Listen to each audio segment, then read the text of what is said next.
చేమలక్కయ్య alias చామలక్కయ్య పాపం ఏదో కొత్తగా అధికార ప్రతినిధి పదవి ఇచ్చారు కదా అని చెప్పేసి ఎగిరెగిరి ఏదో వచ్చి నిన్ను నిరూపించుకోవాలని చెప్పేసి వీడియోలు చేయడం కాదు.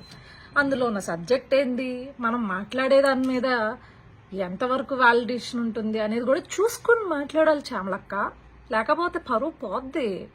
మేమేదో చాలా ఆనందంగా నీ ఐరన్ లెగ్ నువ్వు ప్రచారం చేసిన ప్రతి చోట ఓడిపోయింది, ఇలాగే నువ్వు 10 కాలాలు చల్లగా ఉండి అదే పార్టీలో ప్రచారం చేసుకుంటూ ఉండాలని మేము కూడా ఎక్స్పెక్ట్ చేస్తున్నాం. నిన్ను ఏదో టార్గెట్ చేయాలని ఎక్స్పెక్ట్ చేయట్లేదు. సరే, ఏదో అధికార ప్రతినిధి ఇచ్చిన వెంటనే పాపం ఆతృతగా వచ్చేసి నిన్ను నువ్వు నిరూపించుకోవాలి అని చెప్పేసి ఒక వీడియో చేసాం. అందులో ఏమన్నావంటే చీమకు కూడా బిచ్చం పెట్టని తండ్రి కొడుకులట. అదెవరో తెలుసా?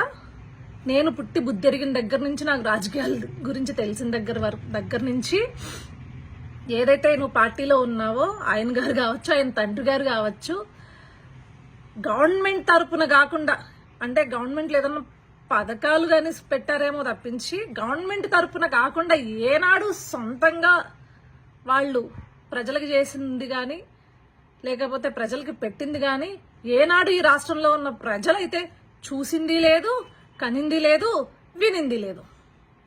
కానీ ఇక్కడికి వచ్చేసరికి నారా భువనేశ్వరి గారి ఆధ్వర్యంలో ఎన్టీఆర్ ట్రస్ట్ ద్వారా ప్రతి ఏటా కొన్ని వందల వేల జీవితాలు బాగుపడుతున్నాయి.